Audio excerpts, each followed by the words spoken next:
Good morning, everyone, and thank you for joining us today for our June 2026 webinar. This webinar is going to be covering some basics about businesses. That will be business structures, fast track filing, and how to submit your filings through there. And then we're going to go ahead and give you some tips and considerations to keep in mind as well, along with some additional information about the new Stop Fraud Act that goes into effect tomorrow. My name is Ashley Merkley, and I'm the Business Services Outreach Specialist here at the Iowa Secretary of State's office. And I'm being joined by Carl Dietz, who is our Director of Business Services. We want to thank you again for joining us.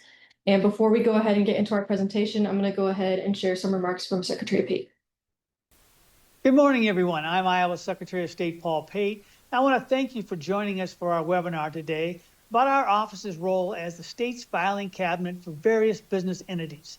Today, you're going to receive more information about submitting business filings to our office and using our online fast-track filing system. As Iowa's business portal, it's important to us to connect with Iowa's business community to help you receive resources that will enable you to run a successful and efficient business. We launched our fast-track filing system in 2018 to benefit business owners by providing a platform where filing submissions are processed at the speed of business. Today's webinar will cover submitting filings through the fast-track filing system, answers to common questions our business services team get asked, and more. I hope that our webinar will provide useful information for you moving forward, and I invite you to look out for future webinars on a range of business-related topics. I want to thank you to Ashley and Carl for presenting this important information today, and thank you again to all of you for joining us today.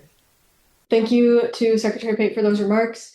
And something that I meant to mention as well is that we have closed captioning enabled. So if you need to use that service, go ahead and click on the closed captioning button. If we state anything and it does not make sense and needs to be restated, please just go ahead and reach out through the webinar chat to go ahead and ask us to restate something. Additionally, we're going to have a Q&A portion at the conclusion of the webinar as well. So make sure to put your questions in the Q&A area.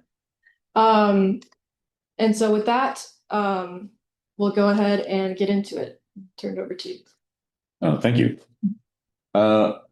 Good morning. My name is Carl Dietz. I'm the Director of Business Services. I'm just going to talk about a sort of a survey, an overview of things today that have to do with business entity structures and some sort of tangential things to business entities as well that you might be interested in.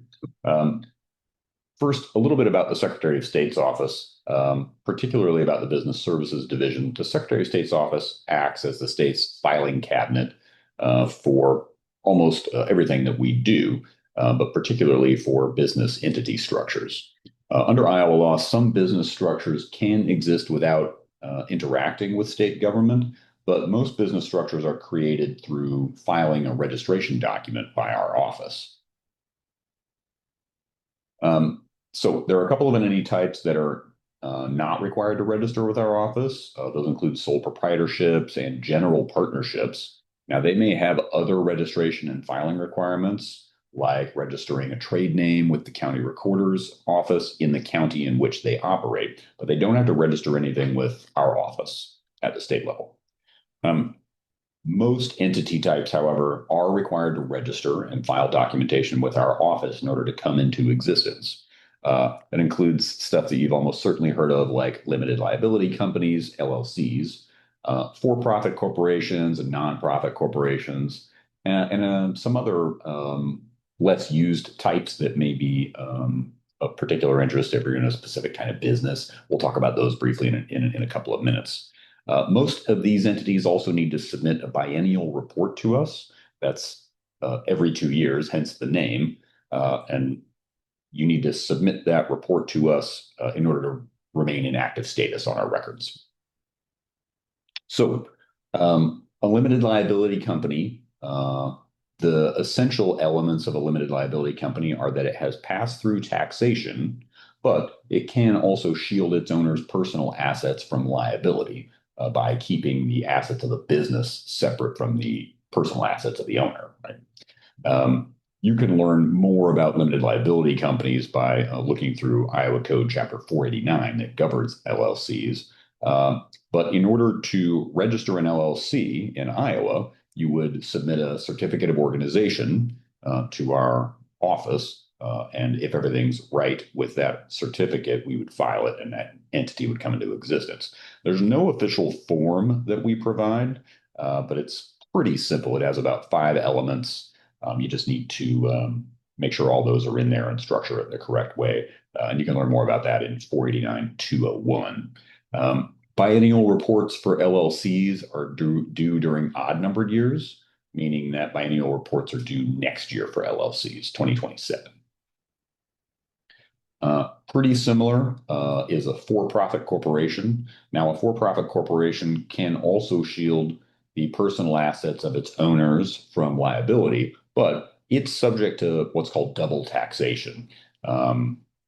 And obviously, that's if you need to know more about single or pass-through or double taxation, that's something to talk to your accountant or at least your attorney about. But profit corporations are governed by Iowa Code Chapter 490. Articles of incorporation serve a similar purpose to a certificate of organization. There's no official form, but you can learn about the elements of articles of incorporation in 490-202.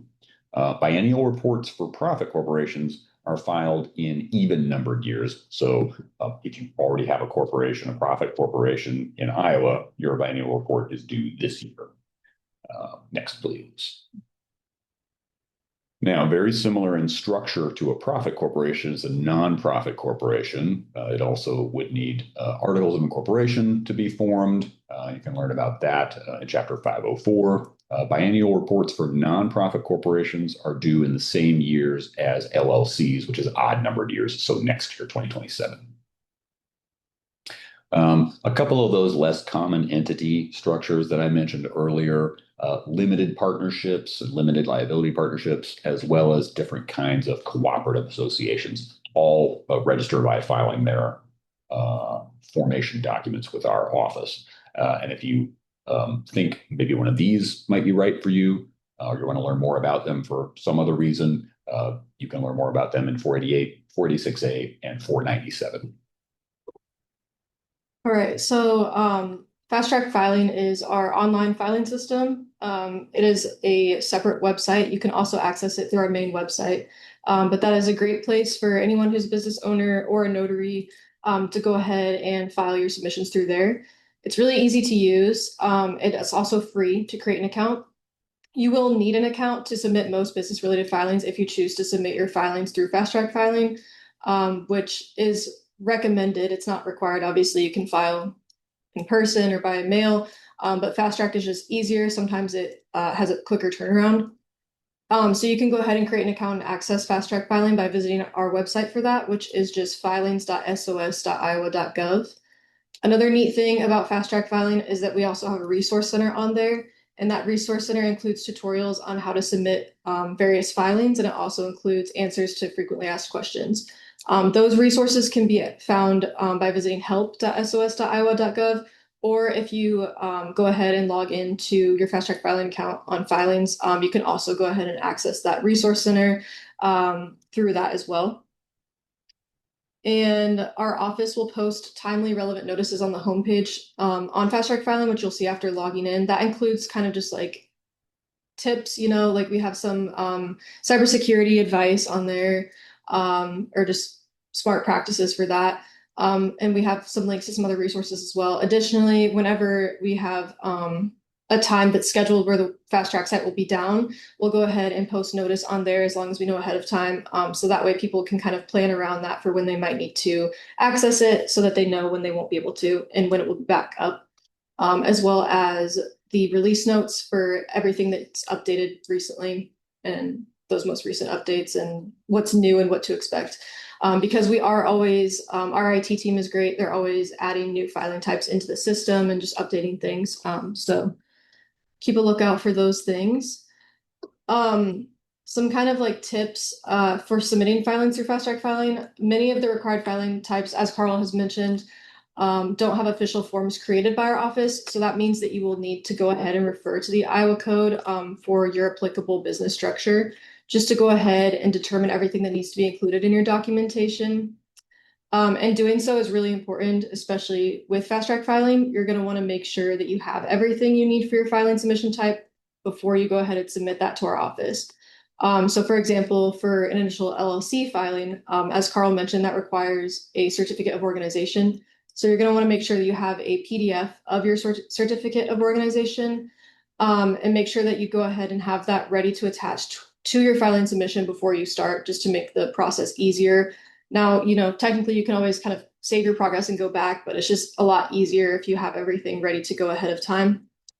And also with that, know that what you type into fast track filing directly is what will appear exactly on our records with our office. So make sure to double check everything and just be very detail oriented when you go ahead and submit those filings to us.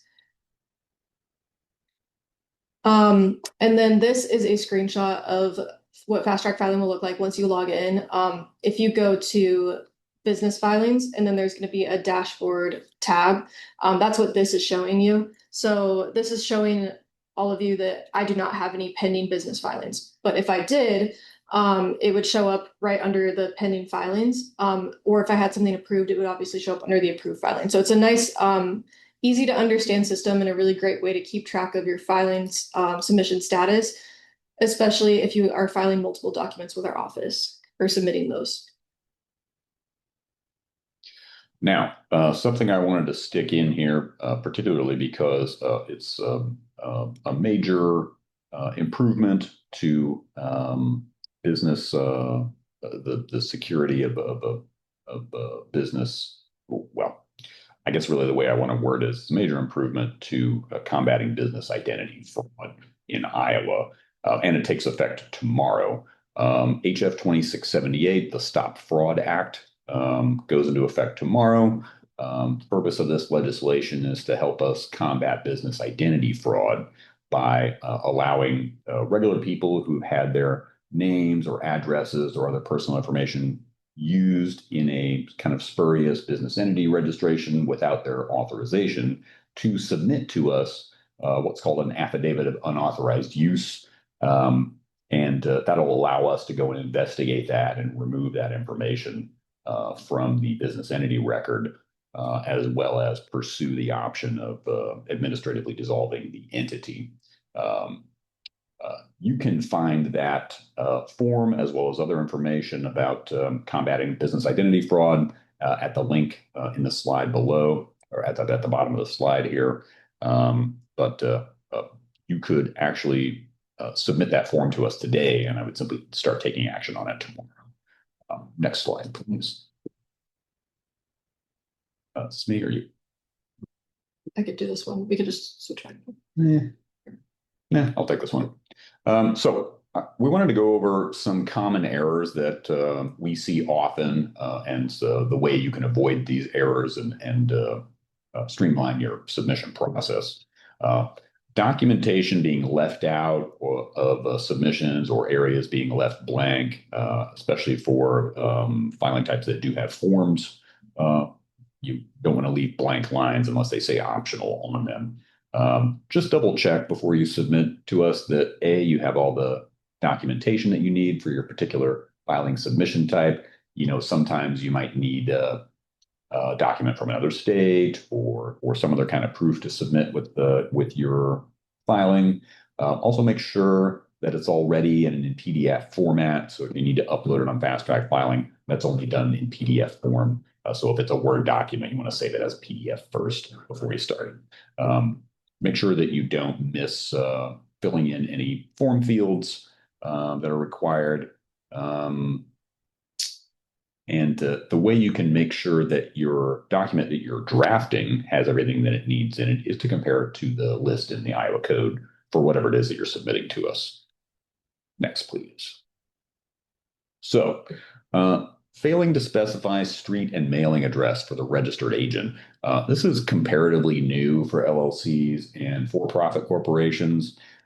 Those chapters of the Iowa Code got revised over the last few years.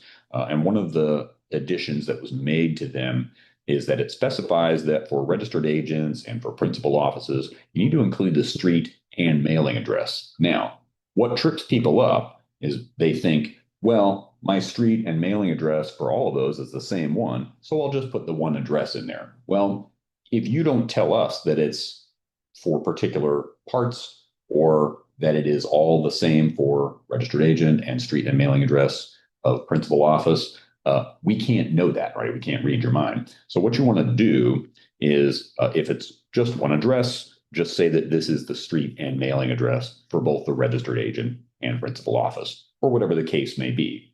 Now, some entities have a different address for their registered agent and for their principal office, but that might be the street and mailing address for the registered agent, and then the other address might be the street and mailing address for the principal office.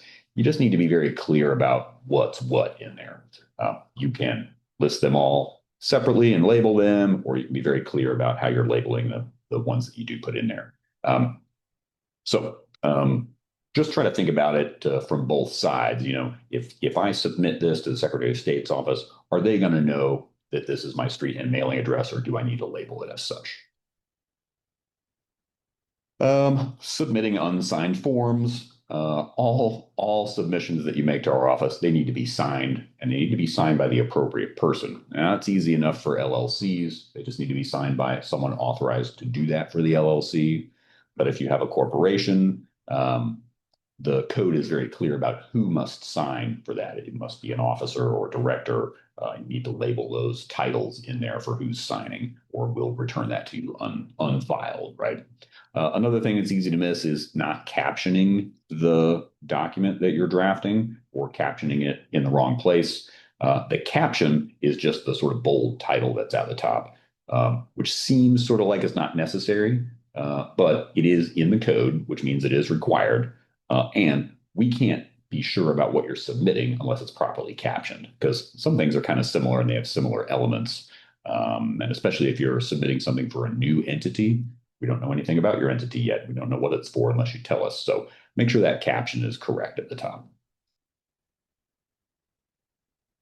And then here are some common questions that our business services team receives and answers. After this, we're also going to go into some that we cannot answer as well. But for example, what is the difference between a domestic and a foreign entity? So I know when people hear this, they might be thinking kind of domestic as in like US, foreign as in another country. However, with our office, it's defined differently. So a domestic entity is an entity that was formed in Iowa, and then a foreign entity is an entity that was initially formed outside of Iowa, and then is also registered to do business in the state of Iowa. So just kind of think domestic, Iowa, foreign, not Iowa, but registered, able to do business here. What is a registered agent? So a registered agent is an individual or a business entity, depending on the business organization. That's an important element there, who is designated by the entity to accept service of process if there's a lawsuit that's filed against the entity. Super important. Oh, but that registered agent is also the person that we'll send all of our correspondence to. So that needs to be a person who will forward that on to you. Now, if you're an individual, it can be you. It just needs to be someone who is available during regular business hours to receive correspondence. Thank you, Carl. That's a good point too. What is a biannual report? I know Carl mentioned this in terms of having to file that every 2 years, obviously with that language there. But a biannual report is a report that most entities must file with our office every 2 years. Note. But we'll send you a notice about that. So. Yeah, just make sure to keep a lookout for those notices. Yeah, keep your contact information up to date with us. That's important. That is really important. Will my name and address be publicly viewable? Names and addresses provided on documents submitted to the state for filing are public record, and they may be viewed by the public on our website. However, for notaries, notaries may request that their personal address be hidden from public view, which is a nice option there if you want more privacy, obviously. So for more information on requesting that as a notary, if you are one, go ahead and just email our direct notary email address, which is notary@sos.iowa.gov. What is a certificate of existence? How do I obtain one for my business entity? So a certificate of existence is issued for a domestic entity that is currently in good standing on the records of the Iowa Secretary of State. In order to print a certificate of existence for your business entity, it's really easy. I want to make a note here that in the past, there have been people trying to take advantage of business owners, like sending them documentation of like pay, like I think like $70 or something for this certificate. First of all, the certificate's like not required, but it is like good to have, and you can actually get it for much cheaper directly through our office. That's the only way you can get a legitimate one is through our office. So to go ahead and print that if you would like one, you will need to search our database for your entity. If you're searching by the name, the results will pop up and you'll need to click on the business number to access your business entity summary is what it's called. But if you search your business entity by the business number, it will go ahead and just take you straight to that summary. And then on the summary, there will be a link titled Print Certificate of Existence. The page that comes up once this link is clicked on will have you choose a payment method from that point on. Once you have paid, you'll be able to go ahead and just go on and print that certificate right away. But make sure to not close out of that page until you've printed your certificate. And the cost is $5. Yeah. So if you get mail like Ashley was talking about saying, hey, you only have to pay us $65 to get your certificate of existence, don't pay any attention to that. Just come to the source and get it for $5. Exactly. Thank you, Carl. And then Carl, I know you might have more to say about this one after I finish this one, which is cool, but we get a lot of questions about people's entities being dissolved. So my entity has been dissolved. How can I reinstate? A really common reason for that is people that may have forgotten or just failed to file their biannual report on time for any reason. So if your business has been administratively dissolved, you will need to file an application for reinstatement. This form can be completed and submitted through the Fast Track Filing website. After signing up and or logging into your Fast Track account, go ahead and click on Business Filings in that navigation menu up top. And then there's going to be a drop-down menu that will appear. You're going to want to click on File a Document, and then it's going to bring you to an existing entities column and then a new entities column. But go ahead and go to the existing one, obviously, since you would already have that business there. And then go ahead and select application for reinstatement, and then just go ahead and fill all of that out from there. And then you'll be able to go ahead and submit that. And if you have anything to add. That's pretty easy. It's pretty common too for people to maybe let their email address get changed without changing it with us. And so they don't get the notices saying your biennial report's due this year and they fail to file that. It's not a death sentence for your entity. You can just apply for reinstatement. The reinstatement application is $5 and you have to submit with it the last 2 biennial reports that you missed. And so those carry their own fees with them as well. But you submit all that to us and we'll reinstate your entity. It's not hard to do. Thank you, Carl. Mm-hmm. And I guess another thing about fees really quick is that the fees do kind of vary based on business structure. So just make sure and go ahead and pay attention to that and keep that in mind for your planning purposes. Of course, if you're operating through Fast Track Filing, I mean, it'll add all that up for you. You don't need to worry about that. Yeah. Do it all in the cart at the end. Yeah. But just know it may differ depending on the structure. So this is kind of what our office receives and we can't answer. And I know Carl will definitely have more to add to this too, but a good way to infer whether our office is able to answer your question is to consider whether it's open-ended. And also in addition to that, if the answer to your question is dependent on individual circumstances. So if that's the case, our office cannot answer your question. If it's really specific to your situation and dependent on your individual circumstances, but you may always, of course, consult your own legal counsel, or there's also like many other organizations that can help you out with that. A common question that we get that we cannot answer is, can you tell me what goes in the filing? No, we can't, but we can refer you to the responding Iowa code, and that's what you will need to refer to anyways, or you can speak with your own legal counsel or both. Another question we commonly get is, which business structure should I create? We also cannot answer this one because it's highly individual and dependent on your own situation. Because if we were to answer this question on which type of business structure you should create, that would be considered providing legal advice, which we're not legally authorized to do. We can refer you to other organizations, as I just mentioned, who can provide more information about those business structures and what the pros and cons might be for your individual situation. Or obviously you can speak with your own legal counsel. So we would encourage you to go ahead and reach out to those organizations, do your own research and or speak to your own legal counsel if that's a question that is coming to mind for you. Yeah. I mean, the short version is that we can help you with anything that involves how to file it, but not what goes in it. Thank you. Mm-hmm.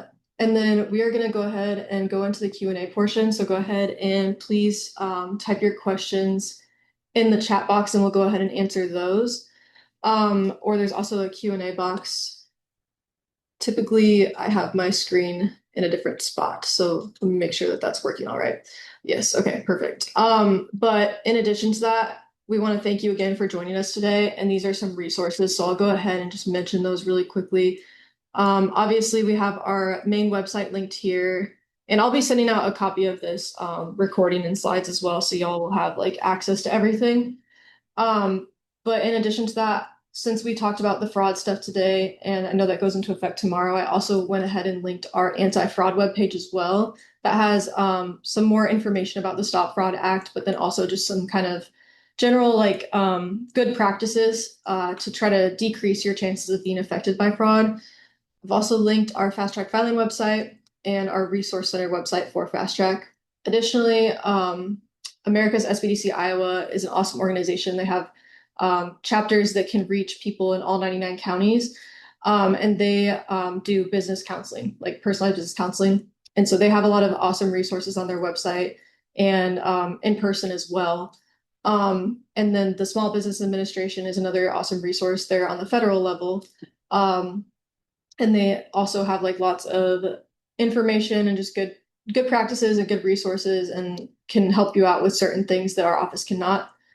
In addition to Iowa SourceLink, which is run by the Iowa Economic Development Authority. I've linked both of those websites as well. They also have lots of good resources. Some of these organizations have more information on like loans as well and things like that. Then I've linked to our YouTube playlist of webinars on business related topics. We've kind of started to go into some topics that are not directly business related as well. So you'll see some of those on there too. And then we also have a storytelling project, so that I've linked that to just interviews with business owners and what their journeys have been and what they recommend for success. But with that, that was all for our presentation, so I'll leave it open to questions. If anyone has any, they can go ahead and type those in. Or obviously, if you think of any later, you can go ahead and always reach out to our office too.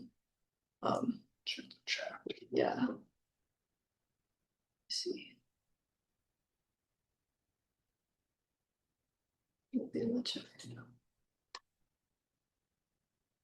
Is there any more questions, Carl, that you can think of that people commonly ask or that you think information might be relevant for people today to hear?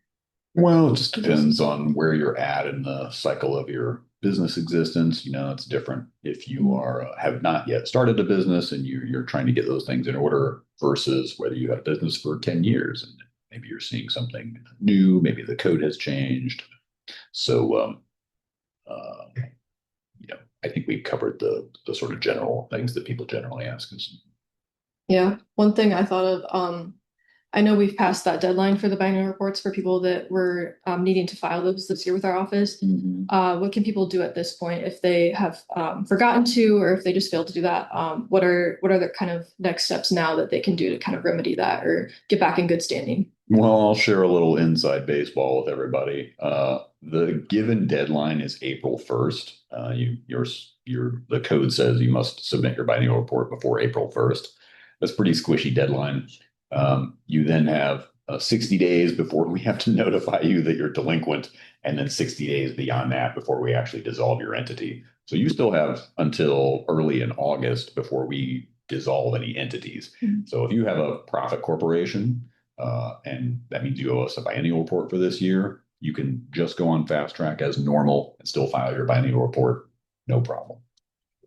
Now, something maybe more important is that if you have a profit corporation and you've not been receiving notices from us, that means your email information is not up to date with us and your mail information is not up to date with us. And that's probably something you want to update as well. Some of that you can do in your biennial report, but just double check that with us. That's good. Thank you. Let me double check and see. So, and